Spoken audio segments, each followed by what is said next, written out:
Have you ever wanted to bake cookies, but then realized that you don't have an oven? Me too. Anyways, if you can relate to this, then I have the perfect cookie recipe for you. Today I'm going to teach you how to make no-bake cookies.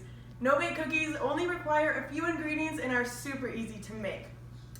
So, first of all, I'm going to show you the ingredients you need. You are going to need 1/2 cup of butter, which is actually just a stick of butter, so that's convenient. And then you need 2 cups of sugar, 1/2 cup of milk, 1/4 cup of unsweetened cocoa, and you're going to need 3 cups of oats. They got to be quick oats. They can't be the original oats because it won't bake as well, cook as well. We're not baking, they're no bakes. And then you're going to need 1 teaspoon of vanilla, a saucepan, and a baking pan with wax paper.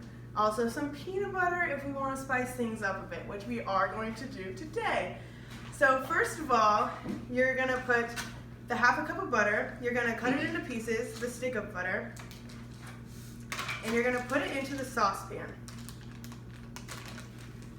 Next, you're going to add the 2 cups of sugar in with the slices of butter.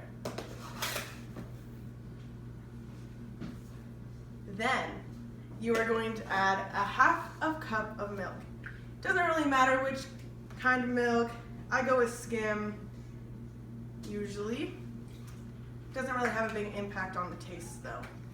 And the last thing you're going to add in this section of the recipe is the 1/4 cup of cocoa. Unsweetened cocoa. Make sure it's unsweetened.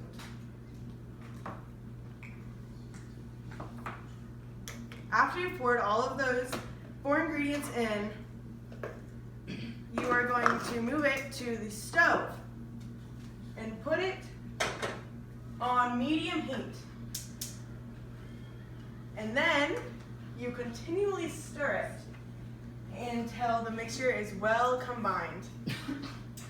And then once it's well combined, you're going to wait till it's boiling, and then you let it sit at the boil for a minute. So after that minute is over, you stir it a bit more. It should be it should look like a liquidy chocolate. And then, so after you've removed it from the heat, after it looks liquidy, you are going to stir in 1/2 cup of peanut butter. There's not a very good way to measure peanut butter, but we'll just have to make do. So you add in the peanut butter, the 1/2 cup, and then you also add in 1 teaspoon of vanilla. See, I am using vanilla from Mexico today. Any vanilla will do. This just gives it a little extra pizzazz, I think. So, after you mix in the peanut butter and vanilla, you're gonna keep stirring. Make sure the peanut butter is well combined in this. And then after it is all well combined, well stirred up, you're going to add in 3 cups of the quick oats.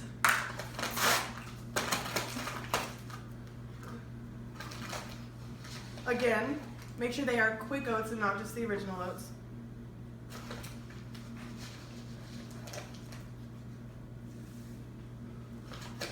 And 3. So after you add in the oats, you're going to stir once again. Your hands are very busy during this recipe. You're stirring a lot. So while you're stirring this, you're going to make sure the mixture covers all the oats, because otherwise you're going to have parts of your no-bake cookies that aren't flavored, and then you're just going to be eating straight up oats, which isn't going to be quite as yummy as the one covered in this nice scrumptious chocolate mixture.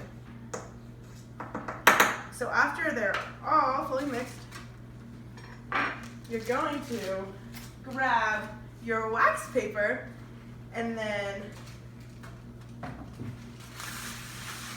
put some wax paper on the baking sheet that you had out before. Now, we've basically done most of it. All you need now is to scoop the mixture onto these baking sheets. So we're going to use just a measuring cup here because it's pretty easy, just a nice way. You can also use ice cream scoops. They're pretty handy. So you just scoop on a bit there, and you just keep doing that. The recipe that I use specifically yields 30 cookies, but it just depends which recipe you use. And then you let them cool for about 10 minutes, and then you're ready to enjoy them. So next time you're in a crunch, I hope you consider no-bake cookies.